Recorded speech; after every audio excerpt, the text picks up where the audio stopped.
Bien, bonjour, bienvenue à ce cycle de cours de cette année universitaire, même si c'est la fin de l'année. Ce cours comportera une seconde tranche de conférences concernant l'immunité anti-infectieuse. Pour ceux qui étaient là l'année dernière, vous vous souvenez, j'espère, que j'avais donné une série de cours ou de conférences sur certains aspects de l'immunité anti-infectieuse. Donc cette année, on va en traiter d'autres, sachant que ça sera aussi la fin. L'année prochaine, je parlerai d'autres choses. On ne parlera plus d'immunité anti-infectieuse en 2019. Et c'est loin. Et donc cette année, je crois que vous ne pouvez pas lire ce qui est, moi, à peine ce qui est sur l'affiche ici. Mais enfin, donc aujourd'hui, on va voir ça dans un instant, je vais vous parler du cerveau, pas du cerveau en tant qu'organe noble des cogniscences et de la commande motrice et sensitive, mais le cerveau en tant que lieu qui, comme un autre dans le corps, est susceptible d'être infecté. Et donc comment on se défend au niveau du cerveau, ce qui pose des questions spécifiques, d'où le titre, en tous les cas sur cette affiche, le cerveau, un sanctuaire pour l'interrogation, sanctuaire à l'égard des agents extérieurs.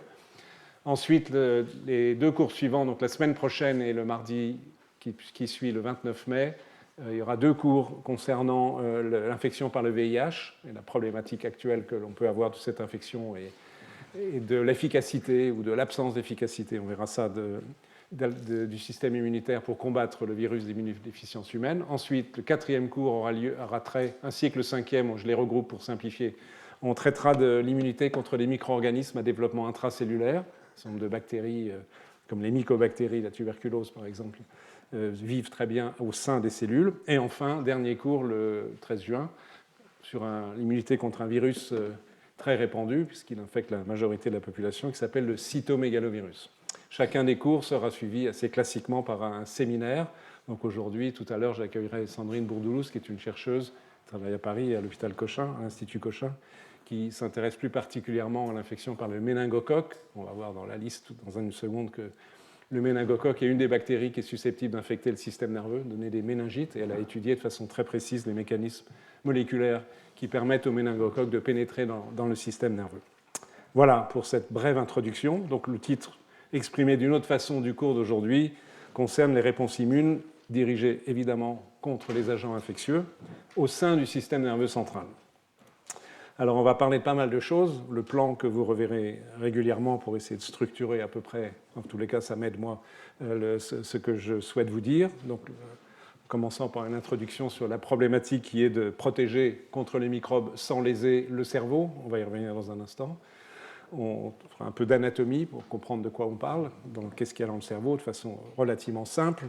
Donc, quels sont les types d'infections qui peuvent survenir au sein du système nerveux. Un point essentiel, le quatrième, c'est la barrière hémato-encéphalique, autrement dit la frontière entre le système nerveux et le reste du corps, comment ça fonctionne.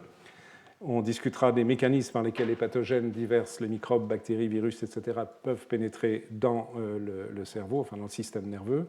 Quels sont les effecteurs des réponses immunitaires lorsque ces réponses immunitaires doivent survenir au sein du système nerveux, mais aussi les conséquences éventuellement délétères, c'est-à-dire l'immunopathologie intracérébrale, autrement dit le fait que, au décours d'une infection, on verra ça tout à l'heure, peuvent persister des phénomènes inflammatoires et immunopathologiques qui créent une pathologie cérébrale même s'il n'y a plus d'infection. Ceci est lié de façon directe avec le point suivant, c'est qu'après des lésions, il y a des réparations, et donc on discutera brièvement des mécanismes qui permettent à la régénération pour ce qui peut être régénéré au sein du système nerveux au décours de la guérison d'une infection. Et enfin, j'espère qu'on aura le temps d'aller jusque-là, je voudrais évoquer au moins à travers un exemple les mécanismes entre guillemets ingénieux. Il n'y a aucune intelligence particulière, je ne suis pas en train de faire de l'évolution intelligente, je fais du darwinisme classique, mais les mécanismes d'évasion utilisés par les pathogènes pour contrer les réponses immunitaires au niveau du système nerveux central. Donc voilà le menu du cours d'aujourd'hui.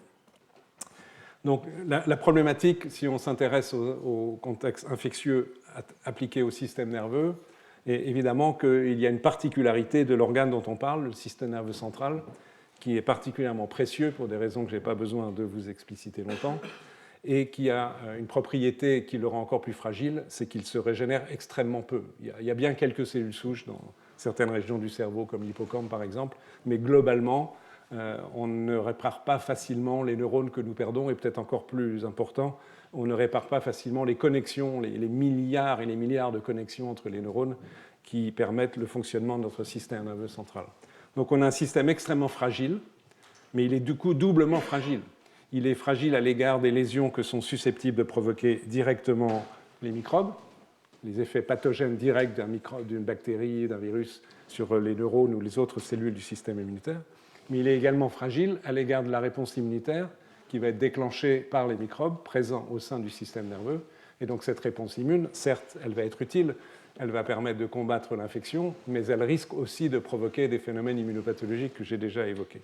Donc cet équilibre, en fait, c'est tout l'enjeu, à vrai dire, de la problématique des réponses immunes au sein du système nerveux central, et ça va gouverner d'une manière générale les propos, tous mes propos dans les moments qui suivent. Donc entre cet équilibre, à partir d'une situation où il y a un danger, au sens très très large, donc dans le contexte infectieux, le danger c'est un microbe qui va être perçu, les signaux vont être intégrés et entraîner des conséquences effectrices au niveau du système immunitaire en tant que tel, on va bien sûr entrer dans les détails, mais aussi au niveau du système nerveux. Et la résultante espérée, en règle c'est ce qui se passe, mais on va voir que ce n'est pas toujours le cas, c'est que dans l'intégration des événements liés aux cellules du système immunitaire, aux cellules du système nerveux central proprement dit, in fine, le système retourne à l'équilibre sans dégâts pour le système nerveux. Donc c'est l'espèce d'idée générale. Mais derrière la conséquence de cette fragilité, si je puis dire, c'est que la sélection au cours de l'évolution a mis en place un système anatomique particulier pour protéger le système nerveux central et le rendre le moins à même d'être agressé, voilà, par des agents extérieurs, dont bien sûr les microbes. Incidemment, il y aurait quelques places en bas, si vous souhaitez, plutôt que d'être assis sur les marches, c'est comme vous voulez, mais c'est une suggestion. Alors, une autre façon de considérer a priori et de protéger a priori le système nerveux, c'est que contrairement à la totalité des autres tissus de notre corps, il est, en gros, on va voir que ce n'est pas tout à fait exact, mais dépourvu de cellules du système immunitaire. C'est-à-dire qu'à l'état basal, aujourd'hui, je l'espère pour vous et pour moi, en ce qui me concerne, nous n'avons pas d'action immunologique en cours au sein du système nerveux, donc nous n'avons pas de cellules du système immunitaire dans notre cerveau. Ce qui n'est pas le cas des poumons, ce qui n'est pas le cas de l'intestin, ce qui n'est pas le cas du foie, etc., etc. Donc, situation très particulière et qui, à l'évidence, s'est installée au cours de l'évolution pour protéger et éviter les phénomènes immunopathologiques. Donc il y a très peu de cellules résidentes. Alors quand je dis zéro, évidemment, ce n'est pas tout à fait zéro. Il y a très peu de cellules résidentes, présentes au sein du système nerveux, parmi les cellules responsables de l'immunité adaptative, c'est les lymphocytes T, l'immunité cellulaire, je vous rappelle, les lymphocytes B, la production des anticorps. Par contre, évidemment, il y a les cellules du système nerveux. Et une notion importante qu'il faut d'emblée considérer, c'est que la dichotomie entre les cellules du système immunitaire d'un côté, les cellules responsables des fonctions neurologiques de l'autre, sont distinctes. Les choses sont plus complexes, en tous les cas en ce qui concerne les réponses immunes. C'est-à-dire que les différents composants cellulaires du cerveau, les neurones bien sûr, l'astroglie, on va y revenir, les oligodendrocytes, qui sont les trois lignées principales qui composent le cerveau, sont elles-mêmes capables d'induire des réponses immunes. Vous voyez, donc là, il n'y a pas une dichotomie entre d'un côté les cellules du système immunitaire et les autres cellules passives. Les cellules du cerveau elles-mêmes, on verra de quelle manière tout à l'heure, peuvent engendrer une réponse immune. Et puis, il y a une lignée cellulaire particulière, dont je vous parlerai en détail tout à l'heure, qui est extrêmement intéressante, qui s'appelle la microglie, qui est une catégorie particulière de macrophages, qui est présente dans le cerveau, on y reviendra tout à l'heure. Ça sont les cellules résidentes, et puis, au cours des réponses immunes, s'il y a une agression infectieuse au sein du cerveau, donc vont être mobilisées des cellules qui vont entrer dans le cerveau. On verra tout à l'heure quelles cellules, de quelle manière. Il faut savoir qu'à l'état basal, nous avons des lymphocytes, T essentiellement, et des cellules dendritiques, c'est-à-dire des cellules présentant l'antigène dans les espaces périvasculaires. On va voir un tout petit peu d'anatomie dans une seconde. Donc, en gros, qui circulent autour des vaisseaux qui sont présents et qui irriguent notre système nerveux. Donc, ils sont proches de l'organe cérébral, mais ne sont pas stricto sensu à l'intérieur. Et puis, il y a aussi des lymphocytes qui circulent. C'est en fait une découverte récente, cela n'était pas considéré au préalable, des lymphocytes qui circulent dans les vaisseaux lymphatiques. Vous savez que nous avons une circulation lymphatique qui draine l'ensemble du corps et qui est aussi un système qui permet de faire circuler les cellules du système immunitaire. Jusqu'à peu, on pensait qu'il n'y avait pas de lymphatique autour du cerveau et que ce système n'était pas mis en jeu. Ce n'est pas exact. Il y a aussi des lymphocytes, je vous montrerai tout à l'heure une image, périvasculaires dans les lymphatiques et donc qui sont aussi mobilisables en cas de réponse immune. Autrement dit, il n'y a pas de lymphocytes au sein du cerveau, schématiquement, mais il y en a tout autour, prêtes à être mises en jeu, sachant que les cellules du système nerveux elles-mêmes vont induire les réponses immunitaires et la microglie joue un rôle particulier, on va y revenir. Alors de l'anatomie simple, de toute façon je serais incapable de vous parler de façon très très sophistiquée de l'anatomie du cerveau, que je ne connais pas si bien que cela. Vous reconnaissez ici un système nerveux central, autrement dit les hémisphères cérébraux, les cortex, vu de l'extérieur, et donc tout ceci représente le parenchyme cérébral, composé de la substance blanche et de la substance grise, donc où sont présents les neurones avec les autres cellules, toutes les connexions qui commandent toutes les fonctions du cerveau, je n'y reviens pas. Donc c'est un lieu particulier, extrêmement important, le parenchyme du système nerveux central, marqué en anglais ici, qui est un lieu particulièrement protégé, bien sûr, du cerveau. Mais il faut y ajouter alors on va repartir de la périphérie, les méninges. Donc les méninges sont des membranes qui entourent le système nerveux, qui sont composées à l'extérieur, au contact de la voûte crânienne, de la dure mère, et à l'intérieur, au contact du cerveau, de la pie-mère. Et entre les deux, il y a un espace liquidien qui contient ce qu'on appelle le liquide céphalorachidien. Et ce liquide céphalorachidien, il est produit ici par un organe particulier qui s'appelle le plexus choroïde, et donc il va circuler aussi dans cet espace-là qu'on appelle les ventricules, qui est un espace liquidien dans la partie médiane du cerveau, qui sont en communication avec l'espace périphérique que sont les méninges. Donc on a, pour la suite de ce que je vais avoir à vous exposer, on va considérer plus particulièrement donc le parenchyme cérébral, bien évidemment, les méninges lorsqu'elles sont infectées, ce sont les méningites, n'est-ce pas, bien évidemment, le plexus choroïde qui est relié aux méninges où est fabriqué le liquide céphalorachidien, et les compartiments qui contiennent également du liquide céphalorachidien, les ventricules et l'espace sous-arachnoïdien, ce qui apparaît ici. Donc c'est les notions anatomiques de base qui vont nous servir pendant tout ce cours. Si on regarde un peu plus en détail, et en particulier on commence à s'intéresser où résident quelques cellules du système immunitaire, vous avez ici à nouveau une coupe d'un fragment du cerveau, vous avez le cervelet ici, donc la partie postérieure, le tronc cérébral et la moelle épinière qui serait en dessous ici. Donc vous avez ici, vous pouvez voir, à partir des méninges à l'extérieur, il y a les invaginations, les infractuosités des sillons du cortex cérébral, et dans cette zone extérieure, à l'intérieur, il y a les cellules de la microglie dont je vous parlerai, qui ont à peu près cette forme avec des dendrites qui expriment un certain nombre de marqueurs. Et puis au niveau des méninges, vous avez ici une coupe, donc encore un peu d'anatomie. En haut, c'est l'os, donc la voûte crânienne, et en dessous, vous avez les couches de la dure mère et de la pire mère, et la pie-mère, excusez-moi, en bleu, donc c'est l'espace à nouveau où circule le liquide céphalorachidien, mais où circulent aussi des vaisseaux qui sont au contact. Et il y a dans cet espace quelques macrophages, donc qui sont à l'extérieur du parenchyme cérébral, mais quelques macrophages prêts à entrer en action en cas de contact avec un agent microbien. Les vaisseaux sont très importants, parce que l'interface entre les vaisseaux et le système nerveux central, c'est la barrière hémato-encéphalique. Je vais vous en reparler dans un instant. Mais vous avez en coupe, schématiquement, en rouge, c'est l'intérieur du vaisseau, donc le sang, qui contient quelques cellules entourées d'une première couche cellulaire, les cellules endothéliales, tout à fait classique pour n'importe quel vaisseau du corps. Mais ce qui est spécifique et qui rend cette barrière particulièrement peu perméable, c'est qu'il y a une autre couche cellulaire ensuite qui est la cellule verte qui entoure littéralement le vaisseau, c'est un capillaire tout petit naturellement, qu'on appelle un péricyte. Et puis il y a à nouveau du liquide, et enfin encore en violet ici, en mauve, une des cellules du système immunitaire, les astrocytes. Donc on a un système à 3 couches qui isole le parenchyme cérébral du contenu des vaisseaux sanguins par où arrive la microbe.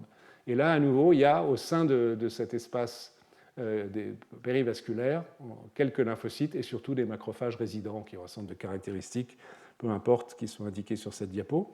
Et enfin, au niveau des plexus choroïdes, donc je vous rappelle que c'est cette zone située autour des ventricules dans la partie médiane du cerveau, et zone dans laquelle est fabriqué, synthétisé le liquide céphalorachidien. Il y a à nouveau, sur le plan anatomique, vaisseau sanguin en bas, avec les cellules, les globules rouges et les globules blancs, Et il y a une membrane basale qui l'isole de cellules épithéliales qui bordent le plexus choroïde. C'est là que c'est synthétisé le liquide céphalorachidien, le liquide céphalorachidien lui-même, et encore une autre couche cellulaire avant d'arriver au parenchyme cérébral.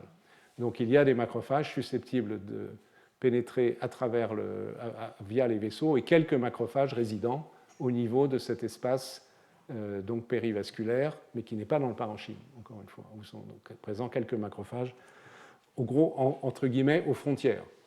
Stricto sensu, d'ailleurs, on pourra enlever les guillemets, ils sont aux frontières et susceptibles d'intervenir en cas d'infection.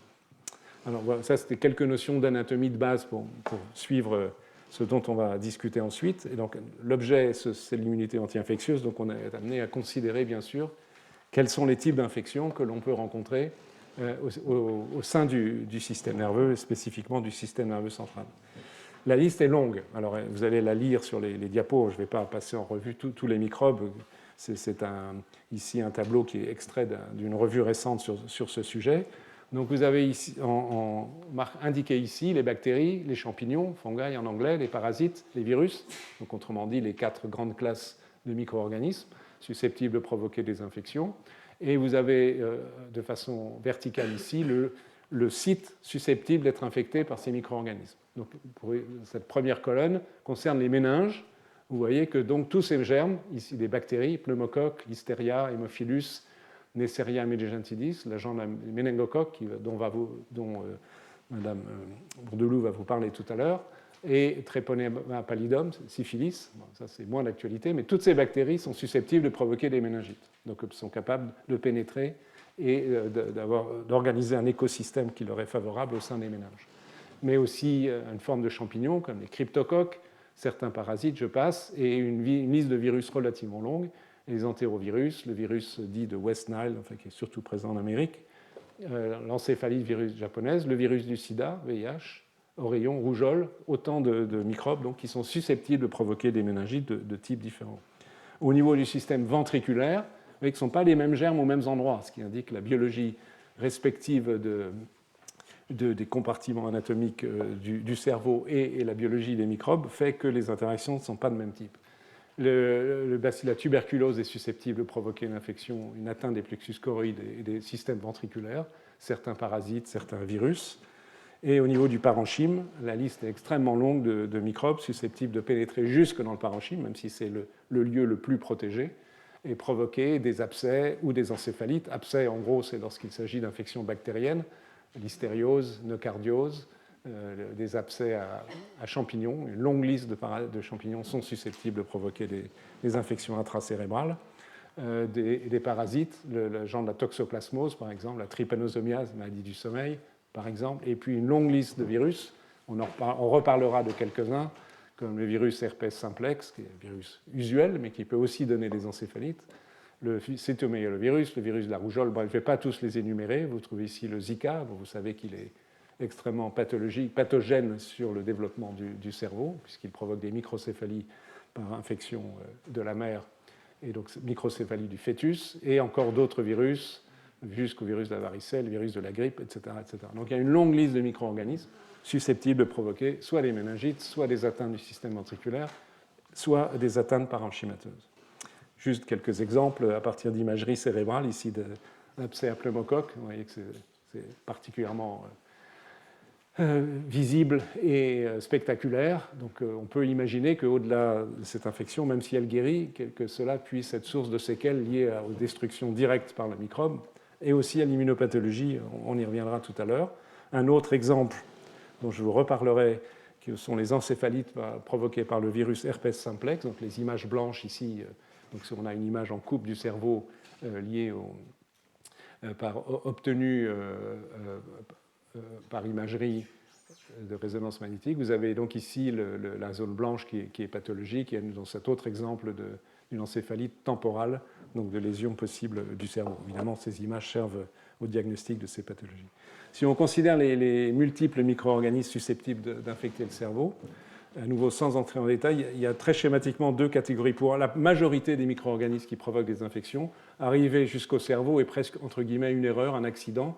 Autrement dit, le micro-organisme ne tire pas un grand avantage du fait de pénétrer dans le cerveau. Il y arrive parce qu'il a circulé dans le sang et que pour telle ou telle raison, il a pu pénétrer, mais ça ne fait pas partie du cycle biologique du micro-organisme. Ce qui n'est pas le cas pour quelques autres. La liste n'est pas extrêmement longue, mais il y a un certain nombre de virus et de parasites pour qui le système nerveux central est un lieu particulièrement privilégié de réplication et donc du cycle infectieux. C'est le cas du virus Ebola, du virus herpès simplex dont je vous ai parlé, donc qui se réplique très bien dans les cellules du système nerveux, du virus, donc l'arbovirus du Zika chez le fœtus, mais aussi du virus VIH, qui provoque, on en reparlera dans le prochain cours, une encéphalite chronique, à la fois liée au virus et liée à la réponse immune contre le virus, mais aussi, encore une fois, trypanosome et toxoplasme. Donc pour quelques microbes, la présence leur capacité de pénétrer dans le système nerveux est absolument essentielle pour leur réplication et leur cycle,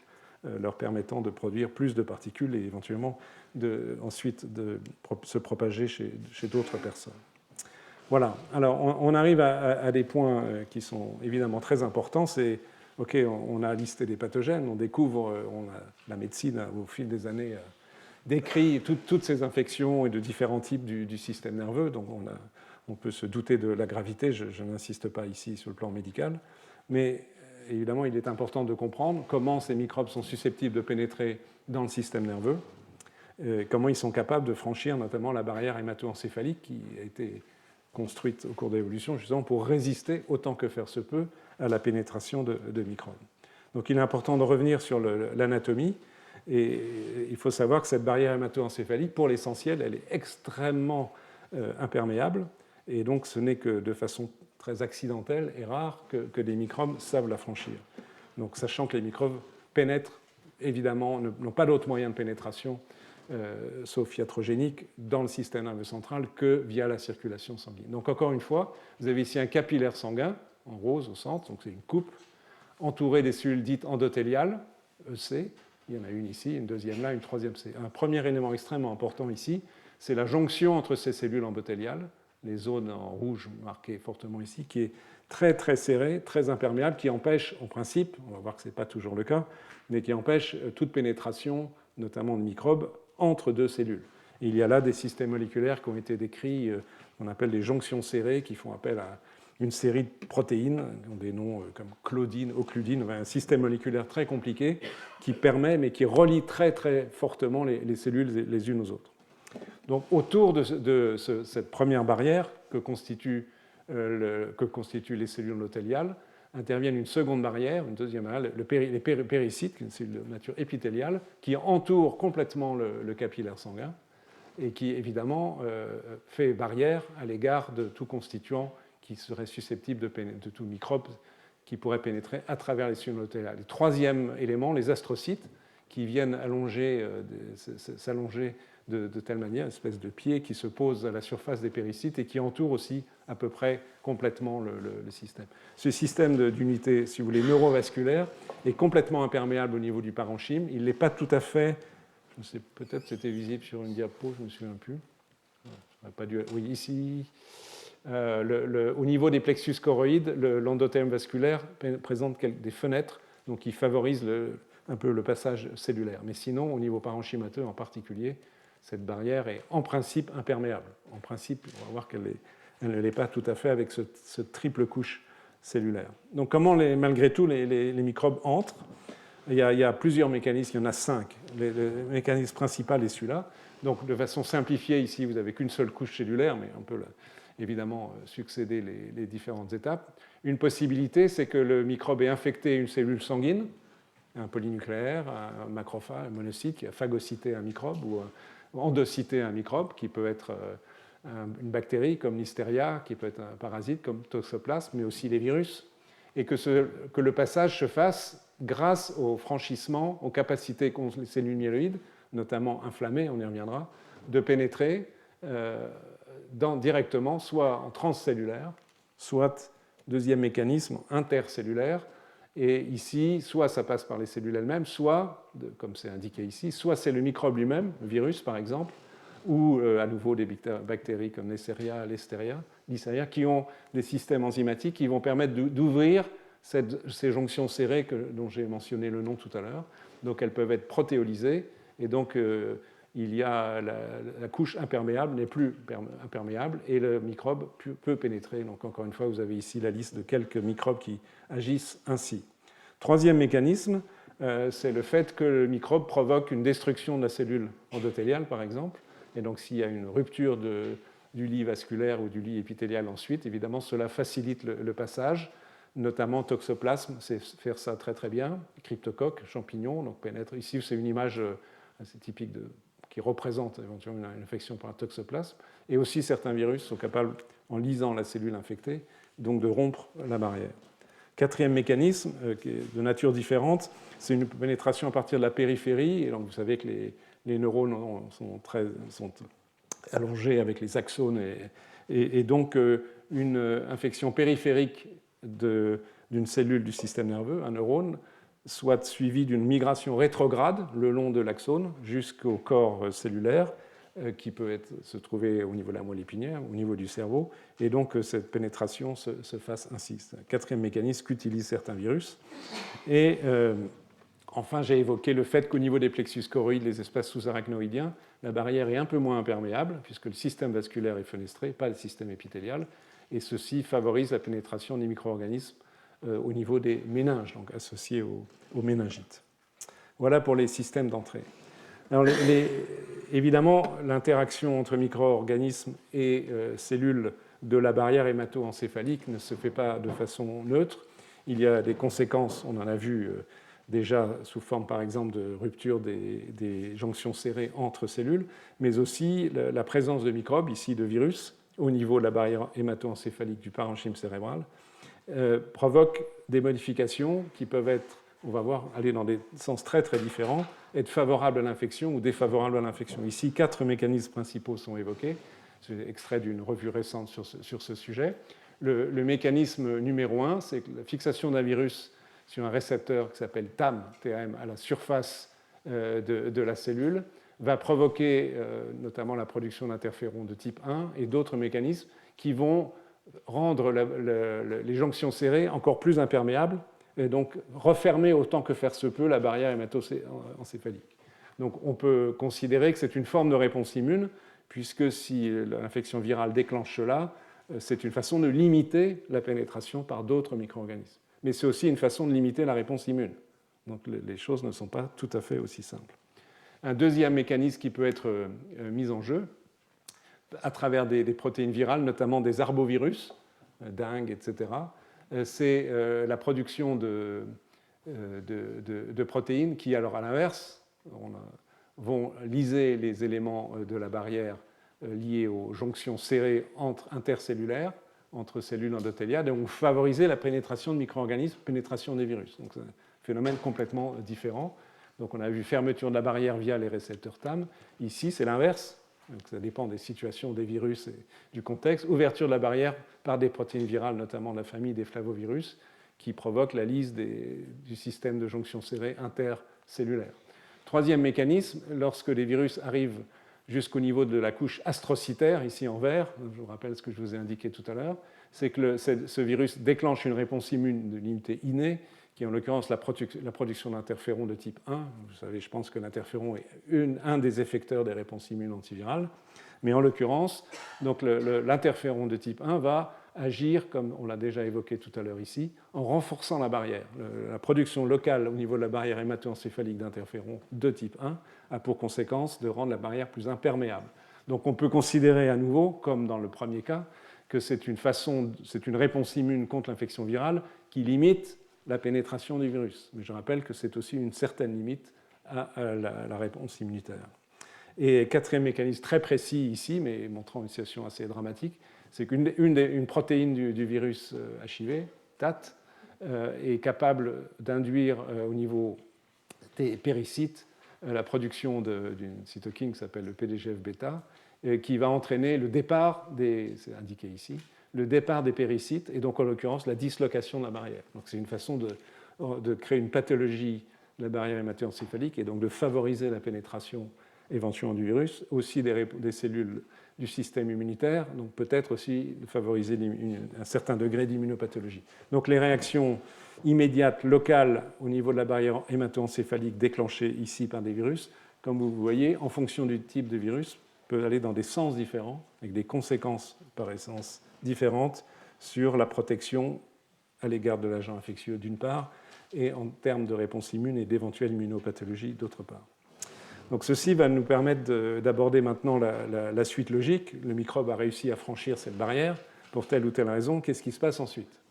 Donc le premier point à discuter, lorsqu'on va évoquer donc, c'est les effecteurs des réponses immunitaires, c'est quelles cellules sont mises en jeu, quelles sont les cellules résidentes, je les ai évoquées très brièvement au tout début de mon exposé, quelles sont les cellules susceptibles d'être mobilisées à partir du reste de l'organisme, et donc quelles cellules vont pouvoir migrer, et quelles réponses vont être mises en jeu pour combattre tel ou tel type d'infection. Donc on va évoquer tout ce qui est indiqué ici, donc les multiples cellules et récepteurs mis en jeu dans ces réponses immunitaires au niveau du système nerveux. Je vais vous dire un mot de génétique à travers la génétique humaine et des anomalies génétiques qui perturbent les réponses immunitaires et qui nous donnent des informations sur quel type de cellules, quel type de molécules sont importantes pour tel type d'infection du système nerveux. On discutera de l'immunité innée, donc celle qui est liée essentiellement aux macrophages, aux cellules phagocytaires, mais aussi à toutes les cellules du système nerveux. Donc comment les cellules immunitaires entrent, les cellules résidentes, le rôle des astrocytes, la microglie, on va voir, très importante, le fait que les réponses immunes ne sont pas les mêmes en fonction du pathogène et en fonction du site d'infection, dans quelle région du système nerveux central est touché. Et puis enfin, on discutera des réponses adaptatives, c'est-à-dire la mise en jeu des lymphocytes T et des lymphocytes B. Voilà le programme des minutes qui viennent. Une façon de non biaisée d'essayer de décrire les composants du système immunitaire est juste de faire une description, de prendre à partir d'un système nerveux central, qu'est-ce qu'il y a comme cellules du système immunitaire de façon très précise, présent à l'état basal, et éventuellement dans un contexte infectieux, inflammatoire, etc. Ces données, telles que je vais vous les montrer, elles sont toutes récentes. Cette question paraît assez évidente. De quel type de cellules il y a, quelle quantité, où sont-elles? Ce sont des questions fondamentales avant de savoir comment elles sont mises en jeu. Mais en fait, on a des informations précises que depuis peu de temps. Et cet article est paru il y a quelques mois simplement, dans un journal qui s'appelle Immunity, est un travail qui est fait évidemment chez la souris. C'est impossible de faire la même chose chez l'homme pour des raisons évidentes. Consiste donc à partir des méninges et du cerveau de souris, qui sont soit des souris adultes en bonne santé, steady state, donc sans activation particulière, mais aussi dans l'étude qui a été menée chez des souris âgées, ainsi que des souris atteintes d'une maladie neuro-inflammatoire, d'étudier systématiquement, encore une fois sans aucun biais particulier, toutes les cellules présentes qui sont impliquées dans les réponses immunes en utilisant une série de techniques pour les trois qui sont énumérées ici, la cytométrie de masse cytométrie en utilisant la spectrométrie de masse, la cytométrie de fluorescence et l'immunohistochimie, en français, sont trois techniques qui reposent fondamentalement sur un point essentiel, c'est-à-dire d'utiliser des anticorps qui reconnaissent spécifiquement une molécule, en général de la surface de la cellule, ou éventuellement de l'intérieur de la cellule, et qui permet de la caractériser. Et ensuite, les méthodes d'analyse, donc la spectrométrie de masse, ou la fluorescence, ou l'immunochimie, sont des techniques différentes, mais qui concourent de façon distincte à l'analyse, à la capacité donc de mettre en évidence différentes populations de façon assez sophistiquée. Je n'entre pas dans les détails ensuite d'analyse des différents paramètres qui sont ainsi obtenus et qui permettent de savoir quelles cellules sont présentes où. Donc, utilisant ces approches qui sont assez sophistiquées, les résultats, en deux mots, sont les suivants. D'abord, quel type de cellules il y a, vous le savez déjà, parce que j'ai déjà dit, mais on peut maintenant le voir de façon plus précise. Donc, il y a les cellules de la microglie, dont je vous reparlerai encore une fois un peu plus en détail tout à l'heure, qui sont ces cellules avec des dendrites très allongés qui sont présents à l'intérieur du parenchyme cérébral. Ce sont les seules cellules qui sont présentes dans le parenchyme cérébral.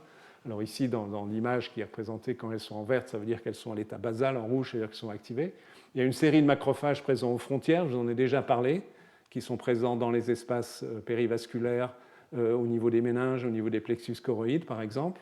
Il y a, et donc globalement, en plus, potentiellement des cellules dendritiques, donc c'est des formes de macrophages particuliers, des polynucléaires neutrophiles, des lymphocytes, mais encore une fois très très peu à l'état basal. Donc et ce que ces chercheurs dans ce travail ont mis en évidence, c'est que dans le parenchyme, il n'y a que la microglie, rien d'autre.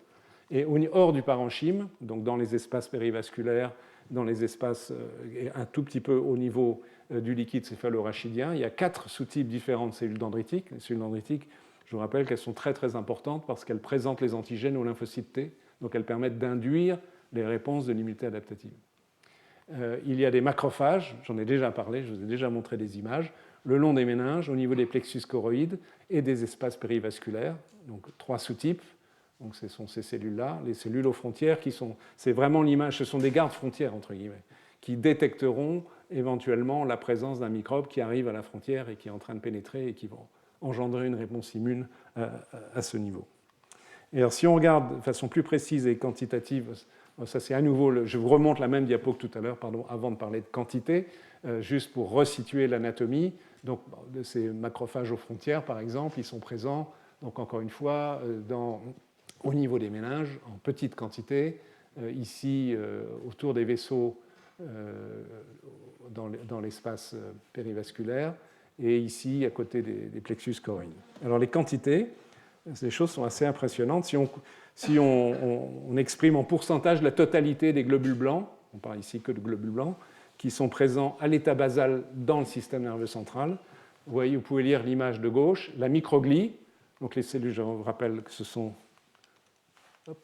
ces cellules-là qui sont présentes, et ce sont les seules dans le parenchyme. Les autres cellules, les macrophages, les lymphocytes n'y sont pas. La microglie représente, excusez-moi, à soi seule, 3/4 de l'ensemble des globules blancs. Okay. Donc elles sont en quantité très importante, et on verra tout à l'heure qu'elles jouent un rôle majeur au niveau du parenchyme cérébral. Et les autres populations, donc les macrophages aux frontières, là, les border macrophages, représentent à peu près 10% de l'ensemble des globules blancs. Et les autres populations, à l'état basal, il y en a très très peu. Vous voyez, 2% sont des polynucléaires, un peu plus d'1%, une certaine catégorie de monocytes. Ici, une catégorie de cellules dendritiques entre 0,5%. Enfin bref, mais des lymphocytes T, il n'y en a pratiquement pas. Des lymphocytes B, il y en a un petit peu plus, mais très très peu. Donc à l'état basal, on peut effectivement dire que le système nerveux central, comme c'était évoqué dans le premier titre, est une espèce de sanctuaire protégé, certes des microbes, mais aussi des cellules du système immunitaire, avec l'inconvénient, c'est que s'il se passe quelque chose, il va falloir mobiliser ces cellules, sauf la microglie qui est présente. Une autre façon d'imager les choses de façon vaguement anatomique, ici c'est la zone qui correspond au parenchyme cérébral, donc j'ai un sujet en bonne santé, en l'occurrence spécifiquement c'est une souris en bonne santé, parce que ceci n'a pas été fait en détail chez l'homme, mais on peut faire l'hypothèse raisonnable qu'il en est de même. Sont présentes ces fameuses cellules de la microglie qui ont ce joli aspect dentelé avec des dendrites dont je vais vous redire un mot tout à l'heure. Autour, au niveau des plexus choroïdes, des méninges, les catégories de macrophages et les cellules dendritiques, prêts à agir si un envahisseur arrive, et également présents dans les espaces périvasculaires. Et en périphérie, donc ils ne sont pas dans le système nerveux, ils sont dans la circulation vasculaire, éventuellement dans la lymphe, et ailleurs dans l'organisme, les populations monocytaires et les lymphocytes T et B responsables de l'immunité adaptative. Donc ça, c'est la situation de base de la façon dont le système immunitaire est à la fois absent pour l'essentiel du système nerveux central, mais prêt à agir, comme on va le voir maintenant, si de l'aventure un micro-organisme intervient. Donc les façons de réagir sont multiples. N'essayez pas de lire en détail cette diapo qui est juste illisible, c'est juste pour exprimer le fait qu'il faut concevoir que aussi bien les cellules du système immunitaire, quelles qu'elles soient, macrophages, lymphocytes, microglies, et les cellules du système neurologique lui-même, les neurones en particulier, ont des multiples capteurs présents à leur surface ou à l'intérieur des cellules qui reconnaissent de multiples signaux, dont certains n'ont rien à voir avec les réponses immunes engagées par un microbe, mais d'autres sont directement engagés. Les microbes eux-mêmes, ici, qui peuvent se fixer sur certains récepteurs d'immunité innée, des substances du système immunitaire comme des chemokines, des cytokines qui vont agir et modifier le comportement de ces cellules, vont provoquer l'inflammation par exemple, la présence de cellules nécrotiques en train de mourir parce qu'elles sont infectées si on est dans un contexte infectieux, qui vont être détectées, etc., etc., etc. Et il faut avoir conscience donc que les cellules du système nerveux elles-mêmes sont aussi sensibles. Il ne faut pas considérer que la répartition des tâches est complètement séparée, à la présence de bactéries, on va en voir des exemples, ou d'autres événements qui ont une influence dans le déclenchement d'une réponse immune. Et donc ceci concerne aussi bien la réponse des cellules résidentes, la résidente c'est typiquement la microglie, ou les macrophages qui sont au bord, que les réponses des cellules mobilisées, donc toutes les autres, qui vont pénétrer dans le système nerveux dans un contexte infectieux. On va voir ça dans un instant. Alors, aidons-nous un instant de la génétique, juste pour vous convaincre, si vous avez besoin de l'être, que ces cellules et leur mobilisation jouent un rôle extrêmement important dans la défense contre les microbes.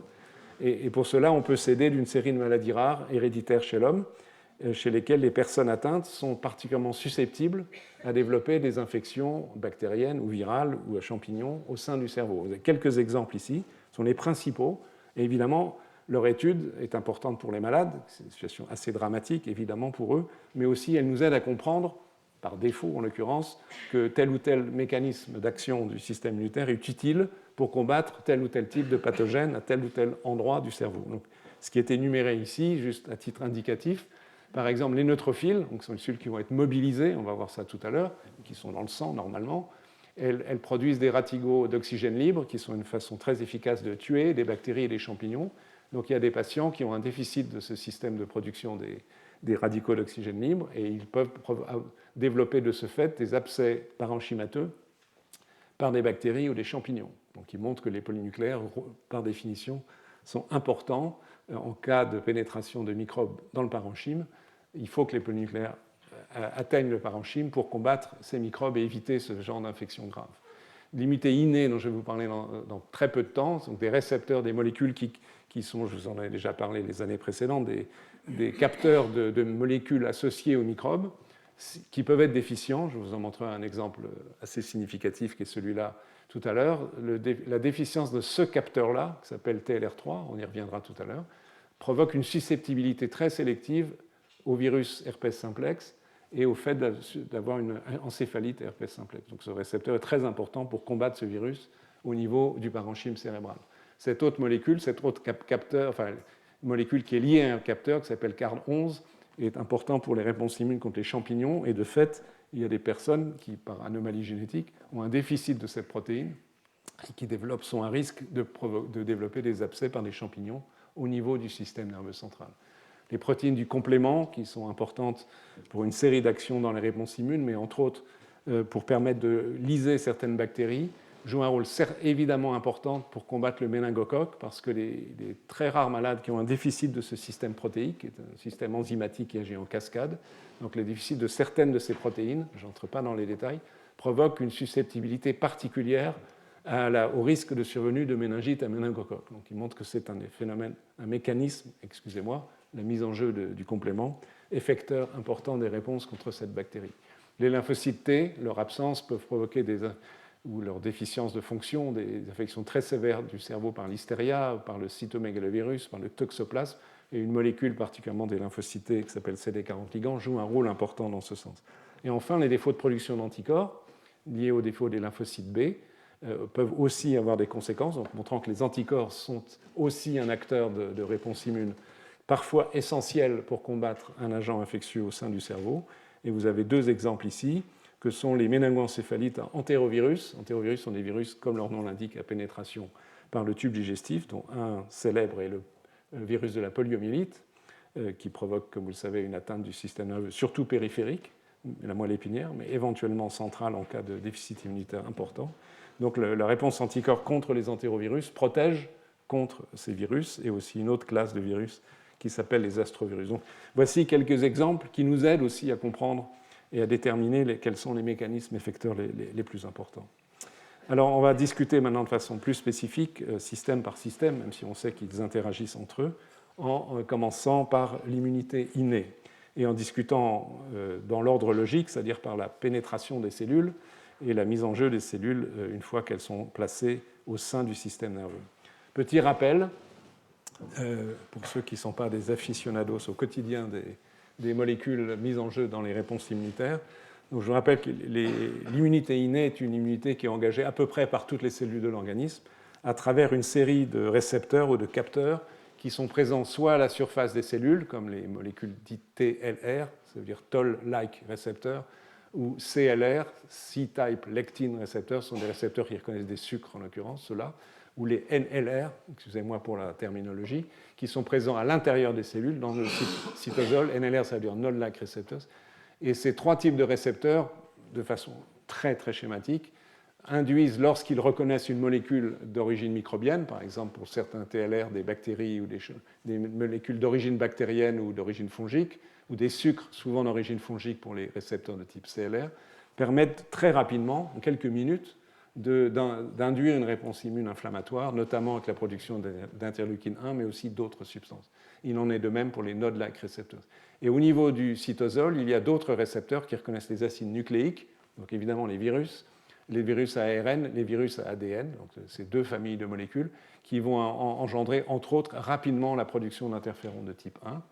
Et enfin, au sein d'endosomes, donc de compartiments intracellulaires qui proviennent de la pénétration de produits d'origine extracellulaire, donc éventuellement des virus. Donc à la surface de ces endosomes, il y a d'autres TLR, les numéros 3, 7, 8 et 9, d'une famille qui en comprend 11. J'ai déjà évoqué TLR3 tout à l'heure à propos de l'encéphalite herpétique, on va y revenir. Donc c'est un autre système de reconnaissance d'une immunité innée, en l'occurrence d'acide nucléique, qui est mis en jeu rapidement en cas d'infection virale. Donc, ce système est universel, il n'est pas propre au système nerveux, bien sûr, il est mis en jeu dans l'ensemble du corps. À peu près toutes les cellules de l'organisme utilisent ces capteurs permettant d'enclencher rapidement une réponse immune en cas de présence de micro-organismes. Et en l'occurrence, de façon schématique, ces systèmes sont mis en jeu par toutes les cellules qui composent la barrière hémato-encéphalique, que j'ai évoquée tout à l'heure, au niveau du plexus choroïde, donc je rappelle, c'est là où est fabriqué le liquide céphalorachidien, au niveau des neurones, des astrocytes, des oligodendrocytes, et bien sûr la microglie. Autrement dit, toutes les cellules présentes dans le système nerveux à l'état basal. De façon un peu plus compliquée, si vous avez envie de plus de détails, vous avez ici le schéma, la structure des protéines impliquées, ici la famille des NLR, je ne vais pas entrer dans les détails de ce que font les différents domaines le domaine, juste un mot, le domaine leucine-rich, le domaine LRR, donc est riche en leucine, en acide aminé leucine, joue un rôle particulièrement important dans la reconnaissance de protéines ou de produits d'origine microbienne. Il y a différents membres des familles, je n'entre pas dans les détails, les Toll-like récepteurs, les récepteurs ici pour les ARN, récepteurs pour l'ADN, et ici des capteurs pour les sucres. Donc, voilà. C'est un détail, une vision plus détaillée de ce que j'indiquais sur la diapositive précédente avec les différentes familles permettant de reconnaître les molécules d'origine microbienne. Alors, à partir de, on a situé les cellules, situé les molécules, comment ça fonctionne de façon dynamique, donc où ça va se passer pour les méningites, pour les microbes responsables de méningites en particulier. Le passage va se faire au niveau de l'espace vasculaire fenestré, dont j'ai déjà dit un mot, des espaces sous-arachnoïdiens du plexus choroïde, et à travers les cellules endothéliales. On a déjà vu tout à l'heure, j'ai déjà dit un mot de cela à propos du passage des microbes. Mais maintenant, il s'agit des passages de cellules du système immunitaire, donc la mobilisation d'une réponse immune en cas d'infection. Donc la façon dont cela est mis en jeu, les microbes vont être perçus à travers les récepteurs, par exemple TLR3, TLRX, donc au niveau des membranes à la surface cellulaire ou au niveau des endosomes, notamment pour TLR3, et très rapidement, via la captation, donc la perception de la présence de molécules d'origine microbienne, vont être mises en jeu la production d'une série de substances dont une des conséquences est d'augmenter la perméabilité de la barrière hémato-encéphalique.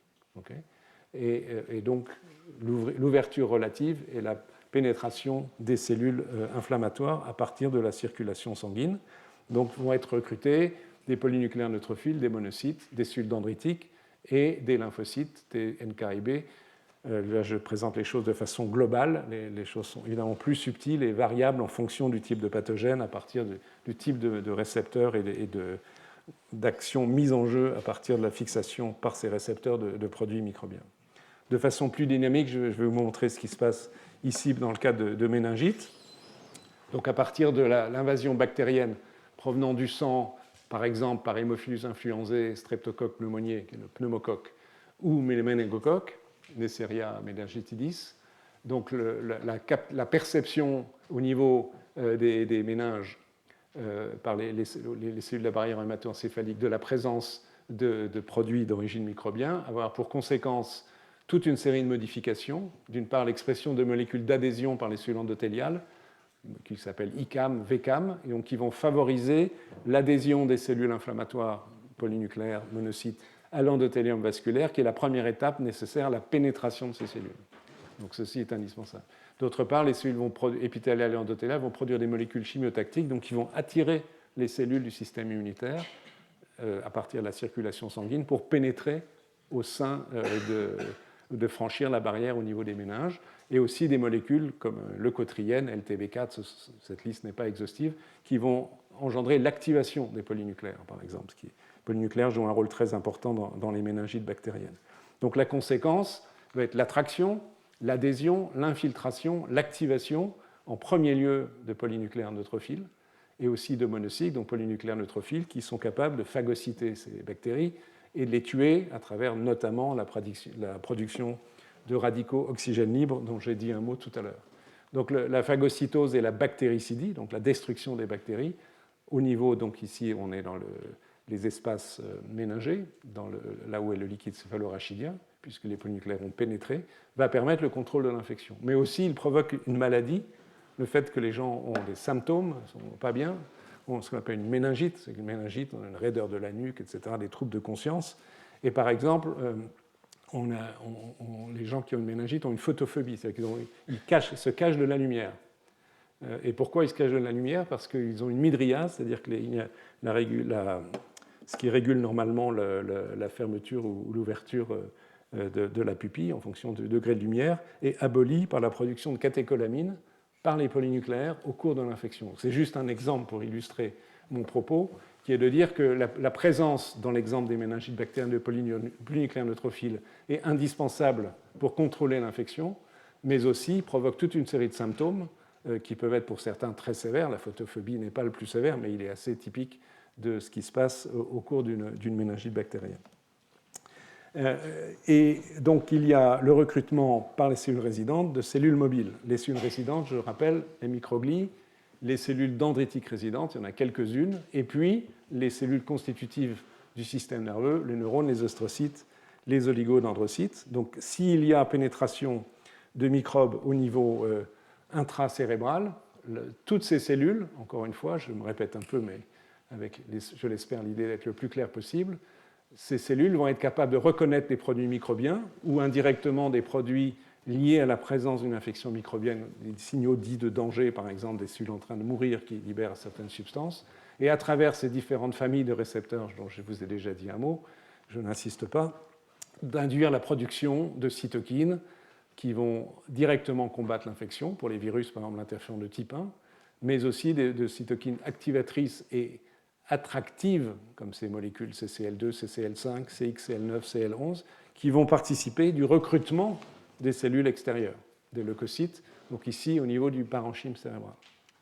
Okay, il faut savoir que ce phénomène n'est pas uniforme et que, par exemple, comme c'est indiqué en bas de la diapositive, la composition dans ce type de récepteurs, même d'une certaine façon ce type de cellules, comme on va le voir tout à l'heure pour la microglie, varie d'un endroit à l'autre du cerveau, du cortex cérébral. Par exemple, vous pouvez lire que le cortex cérébral, donc qui entoure la partie la plus extérieure du cerveau, est moins riche, les cellules du cortex sont moins riches en récepteurs de type RLR, donc pour les acides, pour les ARN, les acides ribonucléiques, que ne l'est le cerveau profond. Qu'est-ce que cela signifie? Donc, a priori, ça veut dire que le cortex est moins à même de répondre à une infection virale par un virus ARN que le cerveau profond. Pourquoi en est-il ainsi? Pour l'instant, on ne le sait pas, mais ce sont des constatations qui montrent simplement qu'il ne faut pas imaginer l'ensemble du système nerveux central comme un bloc homogène qui répond de façon donc, tout à fait identique à une infection, quel qu'en soit le lieu, et il y a des différences qui ont probablement un sens, mais que l'on n'est pas capable aujourd'hui d'expliquer. Les astrocytes, qui sont une des cellules importantes du cerveau, elles sont les plus nombreuses au niveau du système nerveux central. Elles sont en particulier activables par l'interféron de type 1. Vous avez une image ici de ces cellules en vert. Et lorsqu'elles sont mises en jeu, elles ont une action particulièrement importante dans les réponses immunes, qui peut être utile et aussi en partie nuisible. Lorsqu'elles sont activées par les mécanismes que l'on vient de voir, et notamment par l'interféron de type 1, elles vont se diviser. Il y a une prolifération de ces cellules, et si elles prolifèrent abondamment, elles vont constituer une espèce de barrière physique, ce qu'on appelle la glie, qui autour de la zone infectée, qui limite l'impact de l'infection. Mais cette barrière physique, elle a aussi un inconvénient, c'est qu'elle constitue une espèce de cicatrice et donc de zone du cerveau lésée, qui peut prendre une proportion très importante. Donc c'est à la fois par la constitution de cette barrière physique un moyen de limiter une infection, mais aussi un risque de séquelles de l'infection. Ces astrocytes, par ailleurs, peuvent être directement impliqués dans la destruction de pathogènes, comme c'est le cas des toxoplasmes, parasites qui provoquent des infections intracérébrales, au moins chez les sujets immunodéprimés.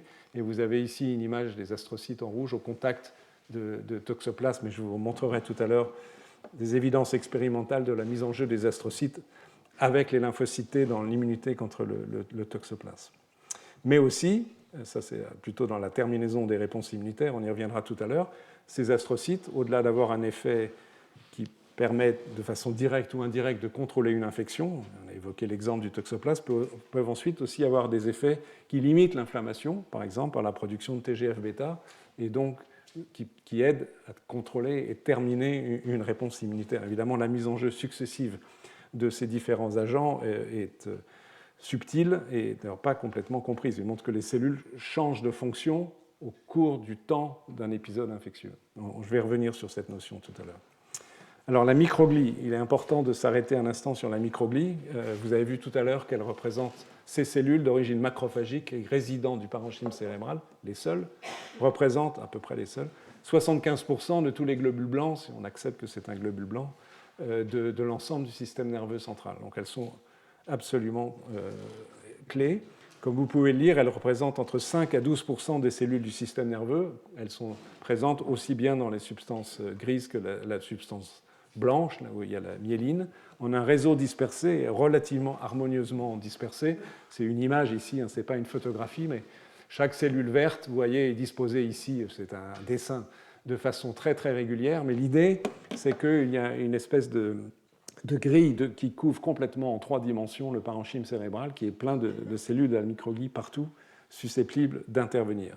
Ces cellules sont très particulières dans leur développement. Elles sont d'origine hématopoïétique, donc elles proviennent du même système que celui qui donne naissance aux cellules sanguines, les globules rouges, les différents globules blancs, les plaquettes, mais leur production n'intervient que pendant la vie embryonnaire, donc extrêmement précoce, et ensuite elles cessent. Donc nous fabriquons une fois pour toutes ces cellules microgliales pendant la vie embryonnaire. Elles migrent avec les précurseurs des cellules du système nerveux dans le cerveau. À vrai dire, elles sont impliquées aussi, les cellules à microglie, dans le développement du cerveau, même si ce n'est pas le sujet. Et vous avez ici quelques molécules qui sont impliquées, notamment le CSF1, une cytokine qui est très importante dans le développement de ces cellules. Une fois qu'elles sont présentes dans le cerveau, elles ont une capacité d'auto-renouvellement, c'est-à-dire qu'elles, heureusement, parce que sinon, c'est-à-dire qu'on perdrait rapidement le stock de cellules microgliales. Elles peuvent reconstituer au fur et à mesure de leur mort, par apoptose en particulier, elles peuvent se reconstituer et constituer un stock à peu près constant de cellules de la microglie dans l'ensemble du parenchyme cérébral. Donc, comme vous voyez, elles sont très, très, très, très particulières. Et leur rôle essentiel, c'est de servir, à travers des molécules qui sont présentes à la surface, notamment de leur dendrite, des allongements, des élongations de la cellule qui propagées dans toutes les directions et qui sont mobiles. S'il y avait un film, on pourrait voir que ces allongements sont mobiles, de servir de système de captation de tout événement anormal, entre guillemets, présent au sein du parenchyme cérébral. Je m'explique ici. Ces élongations mobiles, donc elles vont entrer en contact avec l'ensemble du parenchyme, et il est estimé que par leur répartition dans l'ensemble du parenchyme cérébral, la totalité du parenchyme est testée en quelques heures en permanence. Donc, si on prend aujourd'hui, il est 16 heures, entre 16 heures et 17-18 heures, pour nous tous, nos cellules de la microglie auront checké l'ensemble de notre parenchyme cérébral pour s'assurer qu'il n'y ait pas de débris qui s'accumulent, de molécules inflammatoires ou de microbes. Et si elles détectent quelque chose, elles vont mettre en jeu des réponses à travers les récepteurs dont je vous ai déjà parlé tout à l'heure. Et c'est un processus extraordinairement puissant, et donc rapide, complet, et qui se renouvelle sans arrêt. Ces cellules sont, par leurs allongements, leurs élongations, c'est plus français, ont une très très grande surface, juste par comparaison. Si on compare aux macrophages du foie, qui jouent un rôle important évidemment dans la défense du foie, qu'on appelle les cellules de Kupfer, elles sont 7 fois plus grandes, enfin une surface 7 fois plus grande, donc ce qui est évidemment assez spectaculaire. Là aussi, je ne sais plus si je l'ai écrit là, non, je ne l'ai pas écrit, mais curieusement, la microglie n'est pas homogènement répartie dans l'ensemble du cerveau. Il y a des régions du cerveau qui ont jusqu'à 2 fois et demi de plus de cellules de la microglie que d'autres. Et on ne sait pas aujourd'hui ce que cela signifie. Donc ces cellules, elles jouent un rôle absolument crucial dans des événements biologiques majeurs dont je ne vais pas vous parler aujourd'hui, qui est le développement du cerveau. C'est tout ce qui est à gauche ici, les interactions avec les neurones et les autres cellules à travers toute une série de substances. Mais ce qui nous intéresse aujourd'hui, pendant la vie schématiquement adulte, c'est le fait que ces cellules, c'est ce qui est entouré ici, ont ce rôle d'immunosurveillance et en cas de détection à travers des molécules d'interaction, notamment avec les neurones, qui sont marquées en bleu ici, je n'insiste pas, mais en cas donc de détection d'événements pathologiques, vont mettre en jeu des processus initiateurs de réponse immune, de l'immunité innée. Alors on va voir comment ça fonctionne. Donc ces cellules sont capables de détecter, reconnaître à travers les récepteurs de l'immunité innée, ensuite de présenter l'antigène. Donc la présentation d'antigène est nécessaire évidemment à la mise en jeu de l'immunité adaptative, l'activation des lymphocytes T qui auront migré dans le cerveau et éventuellement des lymphocytes B. De façon un tout petit peu schématique, ça va être un instant fastidieux, mais c'est juste pour vous montrer l'ampleur des capacités d'action de ces cellules. Donc les ligands, ce sont à nouveau des PAMP. Les PAMP, ce sont les Pathogen Activation Molecule Patterns. C'est un nom compliqué pour parler de molécules microbiennes, qui peuvent être des sucres, encore une fois, des acides nucléiques, qui peuvent être des lipides, etc., sont reconnus par les récepteurs dont je vous ai déjà parlé. Les DAMP, ce sont les Danger Activation Molecule Patterns, donc c'est des molécules produites par une souffrance cellulaire, schématiquement, mais qui peut être induite par une infection. Donc les cellules de la microglie disposent des récepteurs adéquats, en particulier de ceux qui sont indiqués sur cette diapositive et qui vont entraîner une activation de la cellule. Par ailleurs, d'autres types un autre récepteur, je vous ai déjà dit un mot d'ailleurs pour l'ouverture ou la fermeture des barrières hémato-encéphaliques, mais ici, ce n'est pas le cas. La molécule TAM va réorganiser le cytosquelette et la cellule microgliale si elle reconnaît ces ligands.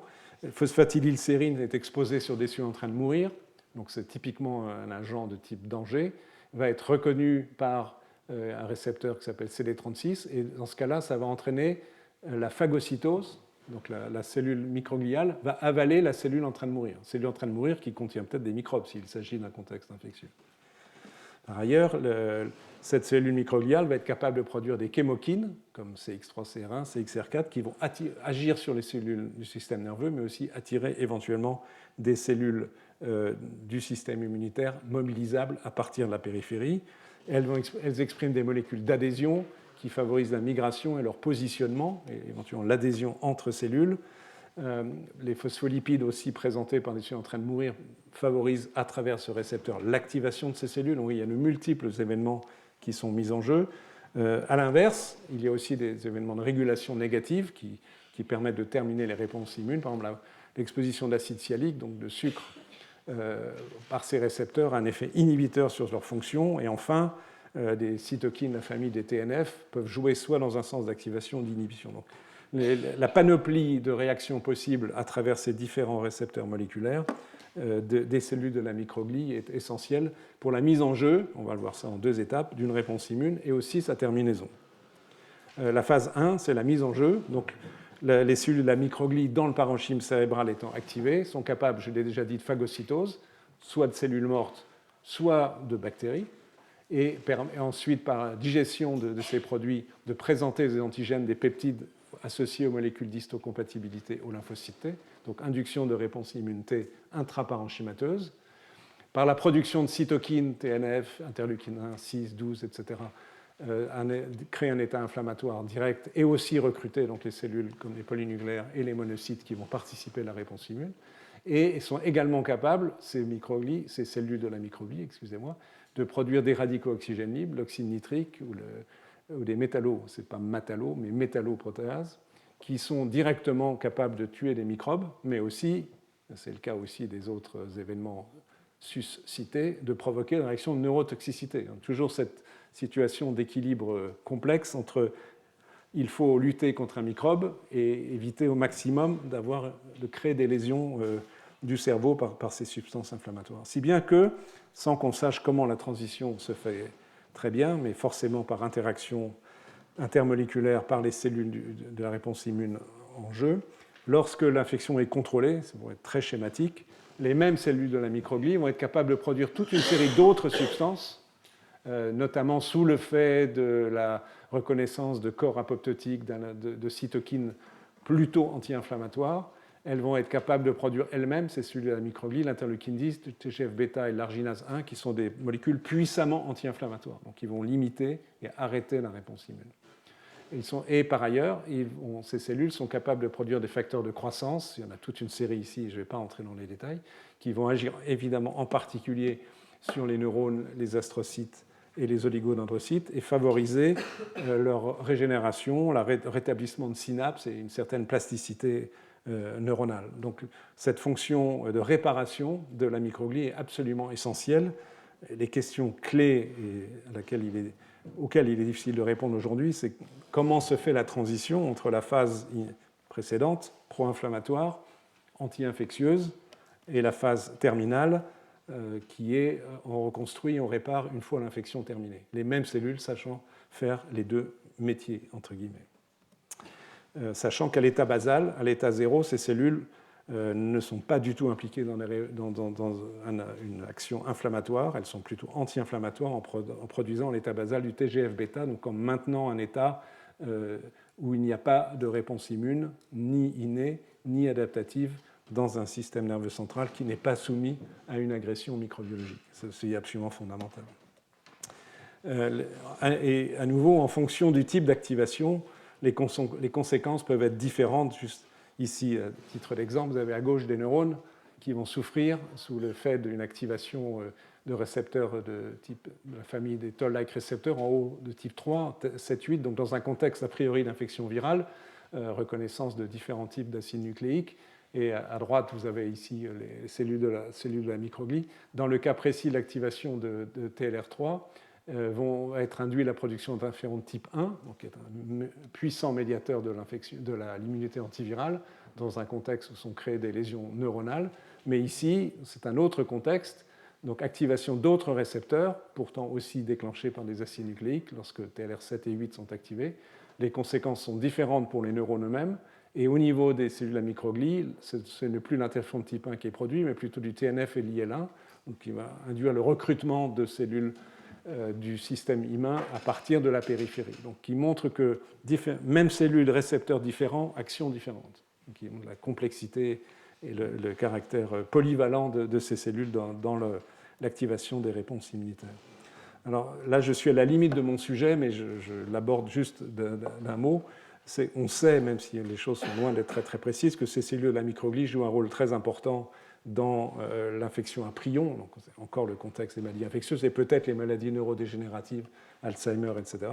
À l'état basal, les interactions entre les neurones et les cellules de la microglie, qui se font à travers une série de substances comme les facteurs neuroprotecteurs dans le sens microglie vers neurones et ATP glutamate neurones vers cellules de la microglie, est une situation d'équilibre harmonieux qui fait qu'il y a un contrôle notamment de la production, la reproduction des synapses qui se fait de façon satisfaisante, et ce qui peut se passer s'ils sont présents des peptides solubles de ceux qui, lorsqu'ils sont agrégés, sont associés avec la maladie d'Alzheimer. Mais dans un contexte d'inflammation, peut-être, les choses sont hypothétiques ici, d'agrégats de ces peptides amyloïdes que l'on retrouve chez les patients atteints de maladie d'Alzheimer. Ceci entraîne une activation majeure des cellules de la microglie, un déséquilibre complet de cet équilibre harmonieux entre neurones et cellules de la microglie, production de cytokines inflammatoires qui vont avoir des conséquences chroniques, pathologiques de dégâts neuronaux. Et il est probable, pour la maladie d'Alzheimer, ceci est relativement hypothétique, mais pour la maladie à prions, où il y a agrégation d'une protéine, qui est la protéine du prion, PRP, ce phénomène est clairement observé avec une activation chronique des cellules de la microglie et in fine une destruction neuronale. Alors, autre élément de complexité qui montre que en fonction des infections et en fonction de l'anatomie, du lieu de l'infection, les éléments sont distincts dans la réponse immune. Je vais vous l'illustrer à travers des situations rares humaines de maladies génétiques, qui est le cas de l'encéphalite à virus herpès simplex. Il existe de façon rare des patients qui développent en général pendant l'enfance des encéphalites à HSV1. Vous avez à nouveau la même image que je vous ai déjà montrée tout à l'heure d'un exemple d'une telle encéphalite. Encéphalites qui sont graves parce qu'elles peuvent provoquer, même si on traite rapidement l'infection virale par un médicament adapté, peuvent provoquer des séquelles sévères. Et on sait qu'un certain nombre des personnes, enfants en tous les cas, des enfants qui développent ces encéphalites herpès simplex, ont une maladie génétique qui est un déficit soit de TLR3, dont je vous ai déjà parlé, donc ce récepteur qui est présent à la surface des endosomes et qui reconnaît des acides nucléiques, en l'occurrence d'HSV1, soit de protéines qui sont associées à TLR3, comme UNC93B, ou de protéines qui sont mises en jeu lorsque TLR3 reconnaît ces acides nucléiques et induit, ça c'est le résultat au niveau du noyau, l'activation via des molécules qui s'appellent IRF3, la production notamment d'interférons de type 1 et d'autres cytokines impliquées dans la réponse immune contre le virus. Donc il a été décrit chez l'homme non seulement des déficits en TLR3, mais en cette protéine qui s'appelle UNC93B, TRIF, TRAF3, peu importe les noms, TBK1. La conséquence d'un déficit de l'une quelconque de ces protéines, mais qui sont sur la même voie de signalisation, a pour effet de provoquer une susceptibilité particulière à l'infection par herpès simplex virus 1, mais uniquement au niveau du cerveau, en provoquant des encéphalites graves. Donc évidemment, cette observation, par ailleurs dramatique, illustre l'importance de cette voie, TLR3 et la signalisation en aval, dans le contrôle de l'infection par ces virus. Donc ceci est un premier élément d'information. Une question qui se pose lorsqu'on observe cette anomalie génétique, c'est quel est le type cellulaire ou quels sont les types cellulaires au sein du cerveau qui sont mis en jeu lorsque HSV1 est reconnu par TLR3. Les chercheurs qui ont fait ces travaux, en l'occurrence c'est l'équipe de Jean-Laurent Casanova et aux États-Unis de Luigi Notarangelo, ont cherché à voir parmi les cellules présentes au niveau du système nerveux lesquelles étaient capables de répondre à HSV1. Ils l'ont fait, on ne peut pas le faire directement par des cellules du cerveau humain pour des raisons évidentes. Donc ils ont différencié à partir de cellules induites pluripotentes, vous savez, ces cellules embryonnaires reconstituées par l'injection de quelques facteurs de différenciation dans des cellules matures. On peut prendre des fibroblastes de la peau et induire avec 4 facteurs de transcription la dédifférenciation de ces cellules en cellules souches embryonnaires, l'équivalent de cellules souches embryonnaires qu'on appelle les cellules induites pluripotentes. Ce sont les travaux initialement de Yamanaka au Japon. Donc ils ont fait cela, à partir de cellules de malades qui ont un déficit en TLR3 par exemple, ou d'individus normaux, et à partir de fibroblastes de la peau, ils ont différencié in vitro ces cellules induites pluripotentes en neurones, en astrocytes ou en oligodendrocytes. On connaît des combinaisons de facteurs et de situations qui permettent d'obtenir ces cellules qui sont imagées ici. Donc une fois qu'ils ont obtenu les lignées cellulaires différentes, les neurones d'un côté, évidemment c'est complètement artificiel ici, les neurones, les astrocytes, les oligodendrocytes, on peut se poser la question au laboratoire, parmi ces lignées cellulaires, lesquelles réagissent si on les met en présence du virus herpès simplex, lorsque ces cellules sont normales ou bien sont mutées pour un des gènes impliqués dans la réponse à HSV1. Et les résultats de l'expérience est le suivant. Ici, ce qui est compté, donc on infecte les lignées cellulaires, astrocytaires, neuronales ou oligodendrocytes, avec un virus herpès simplex, qui est marqué avec une substance fluorescente verte. Ça permet de le repérer vite et de le quantifier. Et vous pouvez voir, la colonne noire correspond aux cellules d'un patient qui a un déficit de la voie induite par TLR3, en l'occurrence déficit de la protéine UNC93B1. Vous voyez qu'en ce qui concerne les astrocytes, que l'on considère des sujets contrôle, ou des cellules d'un sujet déficient, il y a une forte production de virus. Donc apparemment, les astrocytes ne sont pas impliqués dans cette réponse immune. En tous les cas, in vitro, évidemment, chez in vivo, on ne peut pas tout à fait être certain de cela. Par contre, pour les neurones et les oligodendrocytes, la différence est évidente, c'est-à-dire que si on infecte des neurones d'un individu qui n'a pas de mutation dans ce gène, il contrôle le virus, il y a très très peu de virus détectés après un certain temps de culture, alors qu'il en est de même pour les oligodendrocytes, mais par contre, les cellules déficientes dans la voie TLR3 ne contrôlaient pas le virus. Donc on peut en déduire, et la microglie n'a pas été testée dans cette expérience qui est et sera certainement à faire à l'avenir. Mais on peut en déduire que, et pour des raisons qui ne sont pas claires, que la fonction de TLR3, de la voie TLR3, l'induction d'interféron type 1, etc., via la reconnaissance du virus par TLR3, est essentielle pour protéger le système nerveux central contre HSV1 au niveau des neurones et des oligodendrocytes, pas des astrocytes. Pardon, j'ai été trop vite, trop loin. Voilà.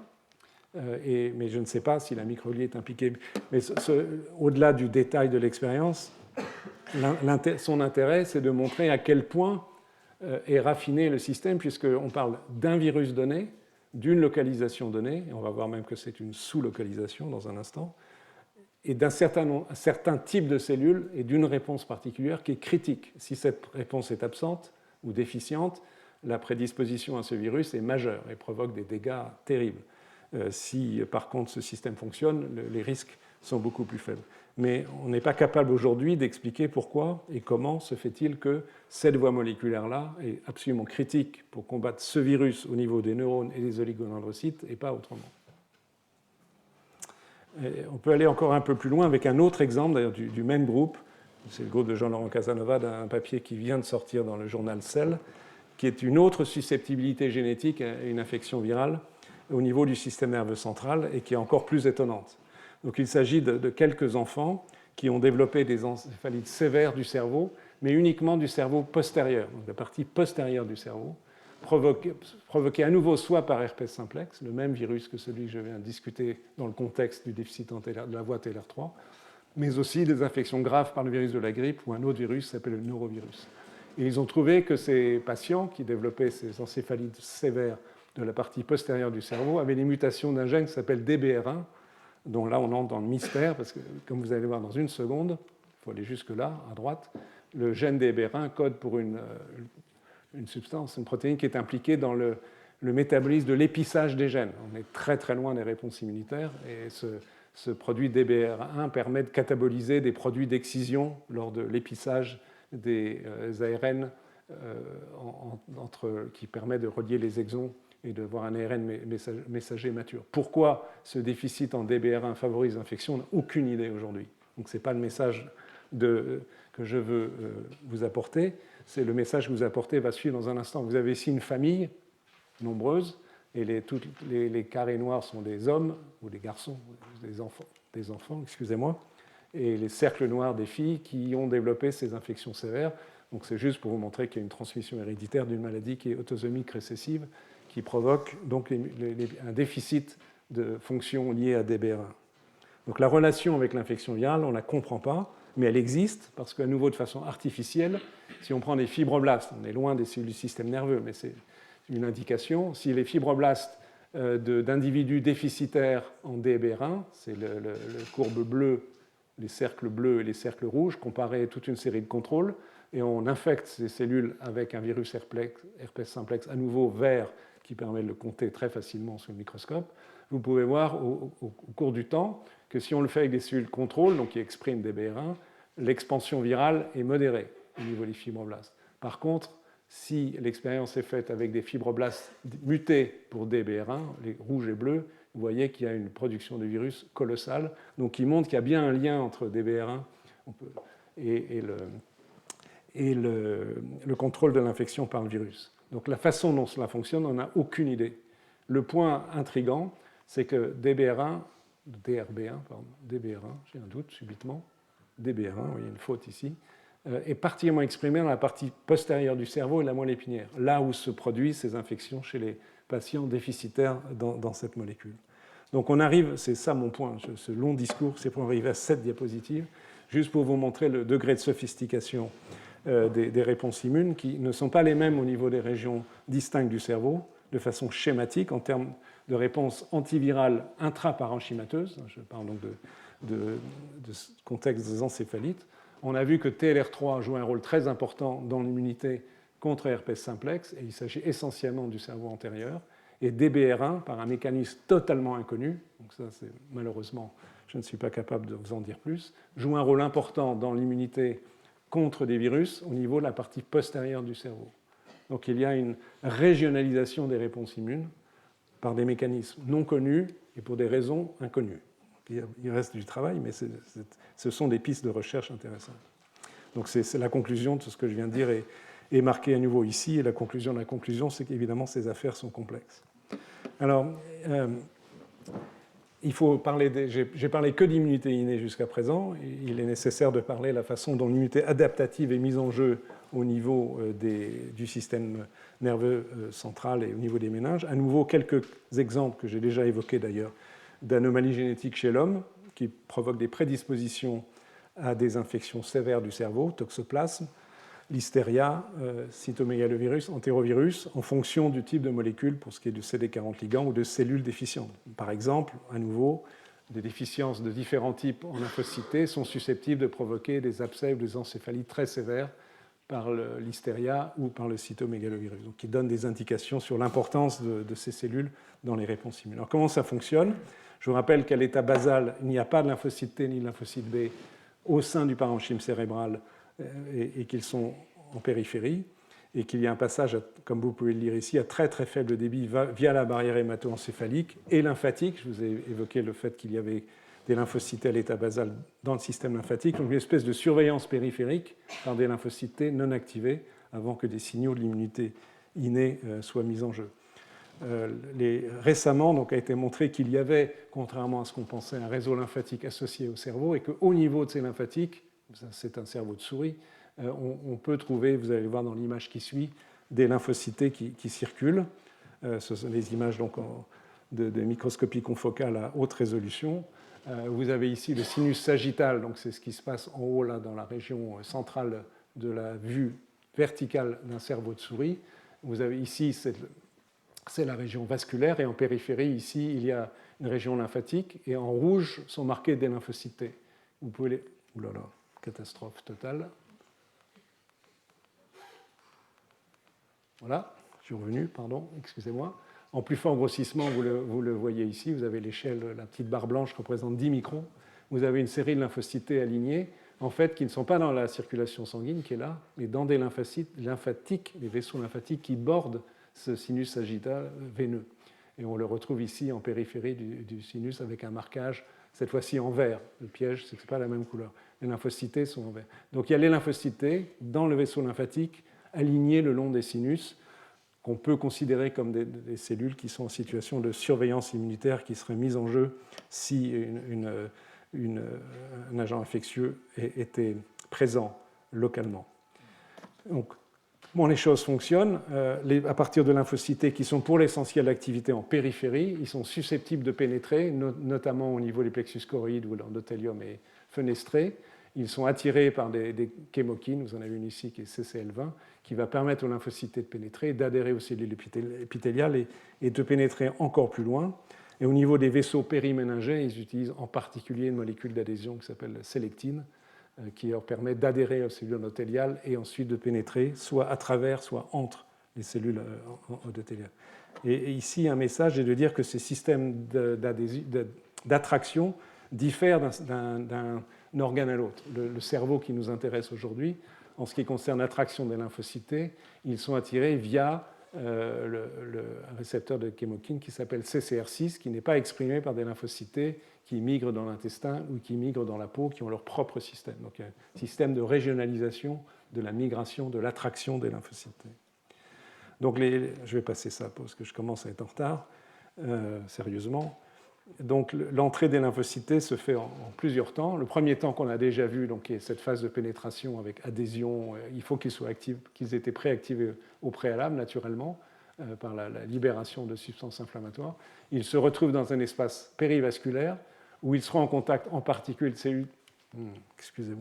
cellules dendritiques susceptibles de les activer plus avant et de faire en sorte qu'ils libèrent des substances comme le GM-CSF et des enzymes qui vont cliver un système membranaire qui est limitant, une autre barrière entre l'espace périvasculaire et le parenchyme, qu'on appelle la glia limitans. Donc, ces lymphocytes activés, en libérant la gélatinase et des métalloprotéases, va cliver cette barrière et qui va leur permettre de pénétrer dans le parenchyme. Donc il faut qu'ils fassent vraiment leur preuve, entre guillemets, d'être activés convenablement pour avoir le droit d'entrer dans le parenchyme, vu le danger que cela représente pour le tissu cérébral, mais évidemment l'intérêt de leur présence si une infection est en cours. Je vais passer ça parce que ça dit à peu près la même chose. Et donc schématiquement, ce qui se passe, donc ces lymphocytes T vont pouvoir migrer, être en situation vraiment mobile, et s'ils reconnaissent un antigène adéquat, par exemple ici à la surface d'astrocytes, pourquoi pas, et s'il s'agit de lymphocytes T CD8, ces lymphocytes T vont être cytotoxiques, donc vont tuer les cellules infectées, ici astrocytaires, infectées par un virus, produire aussi l'interféron gamma qui aura une action antivirale. Et ces lymphocytes T qui bougent sont impliqués également dans d'autres types de réponses immunoeffectrices classiques. Donc on a déjà eu l'occasion de parler l'année dernière concernant les lymphocytes T CD4, produisant aussi l'interféron gamma, ici dans l'image qui vous est représentée agissant sur la microglie, permettant d'inhiber une réplication virale dans ces cellules ou au niveau des neurones. Ce sont encore une fois des exemples. Ou encore l'activation et la présence dans le parenchyme de lymphocytes T qui produisent d'autres types de cytokines qu'on appelle les cellules Th17 qui, en produisant ces cytokines-là, vont recruter des monocytes, vont agir sur un autre type de lignée cellulaire impliquée dans la réponse immune. Un exemple d'action des lymphocytes et de l'interféron gamma à propos de la toxoplasmose. Vous avez ici l'exemple de l'interaction avec les astrocytes et toxoplasme. Et on peut montrer que chez des souris expérimentalement infectées par toxoplasme, on détecte de façon forte la présence de toxoplasme associé à un neurone, mais très peu aux astrocytes. Et de fait, cela est lié à la production d'interféron gamma par les lymphocytes T, car si on déplète l'interféron gamma les souris qui sont infectées par le toxoplasme et qu'on compte les kystes de toxoplasme, il y a une différence très sensible dans le nombre de kystes associés, on va le voir dans un instant, aux astrocytes, totaux et associés aux astrocytes. Donc, qui est une façon de montrer indirectement par déplétion ici que l'interféron gamma produit par les lymphocytes T, éventuellement par les lymphocytes natural killer, contribue au contrôle de l'infection par le toxoplasme. Et vous avez l'image ici qui montre que cette fois-ci, dans le contexte où l'interféron gamma n'est pas disponible, on trouve des kystes de toxoplasme, j'y arrivais, associés à des astrocytes. Donc l'immunité au niveau des astrocytes contre le toxoplasme est fortement perturbée. Comme le temps passe, je vais passer ça et finir en vous disant un mot au moins sur l'immunopathologie intracérébrale, que c'est un élément important. Si on parle des données médicales, qui sont parfois dramatiques, des conséquences de certaines méningites et encéphalites, évidemment ça dépend des actions thérapeutiques, mais on sait schématiquement que si parmi les personnes qui développent une méningite à méningocoque, environ 20% auront des séquelles qui peuvent être motrices, cognitives, sensorielles. Les surdités, par exemple, sont relativement fréquentes après, comme séquelles de méningite bactérienne par atteinte du cortex sensoriel. Dans le cas des encéphalites et herpès simplex dont j'ai déjà parlé, la fréquence des séquelles est très importante, vous pouvez lire 60%. Si on considère les encéphalites par le virus West Nile, donc encore une fois une maladie infectieuse virale qui est présente en Amérique du Nord, également les séquelles sont fréquentes, 60%. C'est-à-dire qu'il y a une pathologie cérébrale persistante, résiduelle, une fois que l'infection a été efficacement combattue par le système immunitaire. Dans d'autres contextes, il y a une toxicité directe des virus contre le système neuronal. C'est le cas de Zika dont j'ai déjà dit un mot, c'est le cas du virus herpès simplex dont on a parlé, et interviennent aussi l'immunopathologie et la persistance d'inflammation. Cette diapositive est épouvantable, et vous n'allez donc pas la lire, c'est juste pour vous... Elle indique, cytokine par cytokine, les lésions qu'elles peuvent provoquer au niveau cérébral. Par exemple, l'IL-1, vous ne pourrez pas lire ici, mais l'IL-1 est capable d'entraîner une dégénérescence des neurones dopaminergiques qui produisent la dopamine. Donc évidemment, ceci peut être en rapport avec des lésions des noyaux gris centraux et provoquer des lésions de type celles observées dans la maladie de Parkinson. Le TNF fait des tas de choses horribles. L'interféron gamma aussi, peu importe les détails, ou l'interféron alpha. L'idée est que ces cytokines qui sont très importantes d'une façon ou d'une autre pour combattre un agent infectieux sont aussi susceptibles d'avoir une action délétère sur le système nerveux. Et donc que ces réponses immunes doivent être au mieux contrôlées. Et voici, pour terminer, évoquer deux, trois exemples de phénomènes immunopathologiques, ici liés à l'immunité innée. Donc on a au niveau d'espace périvasculaire l'espace sous-arachnoïdien ici, le parenchyme étant en dessous. Donc le recrutement de polynucléaires et de monocytes, et par la production de nombreuses substances, d'enzymes protéolytiques, de cytokines, dont je viens de vous dire un mot, de radicaux oxygène libres, sont susceptibles de léser de façon sérieuse l'apoptose de neurones et d'autres cellules du système immunitaire, de créer des lésions vasculaires et par exemple responsable d'épilepsie. De façon expérimentale, ceci peut être très très bien induit chez des souris. Le virus West Nile, dont j'ai déjà dit un mot, est capable, par l'infection de la microglie, la phagocytose par la microglie, d'entraîner l'activation de molécules du complément qui ont un effet d'élimination de synapses, et donc, en l'occurrence, dans des modèles expérimentaux, de réduire les capacités d'apprentissage, donc de façon, cette fois-ci, séquelaire. Je vais passer ça. Et l'immunopathologie peut aller jusqu'à de l'auto-immunité. Il y a un exemple qui est bien connu chez l'homme, à nouveau avec le virus herpès simplex. On a pu observer que des patients qui avaient développé des infections du système nerveux liées à ce virus produisaient des anticorps, des auto-anticorps, qui reconnaissent des molécules qui sont des récepteurs très importants de certaines synapses, qui sont des récepteurs pour des dérivés des acides aminés aspartates. Et donc, ils entraînent l'endocytose des récepteurs, donc un dysfonctionnement important des synapses du système nerveux, responsable de troubles psychiatriques et même et au-delà, par exemple, de déficits mémoriaux. Donc, ceci est une complication connue, soit par mimicrie moléculaire, ça veut dire qu'il y a peut-être, ce n'est pas tout à fait clairement déterminé, une analogie de séquence entre les protéines virales et les protéines que sont ces récepteurs au niveau synaptique, soit par d'autres mécanismes que je n'ai pas le temps de discuter. Mais voici un exemple, à côté des effets directs de toxicité virale ou de toxicité des cytokines, que je n'ai pas eu le temps de détailler, de mécanismes par lesquels une infection peut engendrer de façon séquelaire des lésions au niveau du système nerveux. Je vais m'arrêter là parce que sinon je ne donnerai pas le temps à Mme Bourdoulou de faire son exposé, ce qui serait vraiment dommage. Et on va aller direct à la conclusion. Voilà. Comme je pense que vous avez pu le percevoir, protéger le cerveau des pathogènes est une affaire complexe, mais en même temps, au sens propre, vitale. Les mécanismes sont multiples et reposent à la fois donc, sur des cellules qui sont présentes au sein du système nerveux et sur la mobilisation de cellules extérieures. Les cellules présentes au sein du système nerveux, ce sont essentiellement la microglie au niveau du parenchyme cérébral et les macrophages qui sont dans les systèmes de bordure, comme je vous l'ai montré. Donc les réponses immunes entraînent une mobilisation, si c'est induite par la reconnaissance de molécules microbiennes ou les molécules de danger, une mobilisation de cellules mobiles à partir des espaces périvasculaires cérébraux, à partir du système périphérique, mais le prix à payer éventuel, je l'ai évoqué rapidement à la fin, ce sont des effets immunopathologiques, donc une réponse immune qui va au-delà de sa cible, si je puis dire, qui non seulement permet de contrôler l'infection, mais crée des lésions irréversibles au niveau cérébral.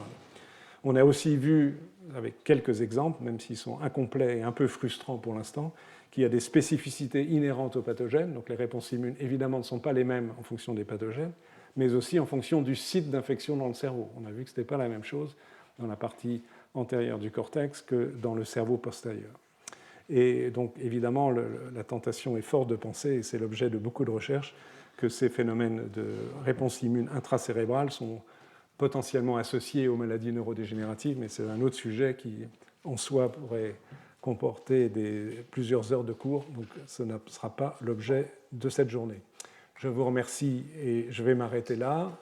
Vous avez le temps de poser quelques questions, le temps que Mme Bourdoulou puisse installer ses diapositives et faire ensuite son séminaire, donc qui concernera le méningocoque, Neisseria meningitidis, comment il interagit et pénètre dans les méninges, puisque Mme Bourdoulou a décrit de façon très détaillée et élégante les mécanismes moléculaires mis en jeu. Voilà.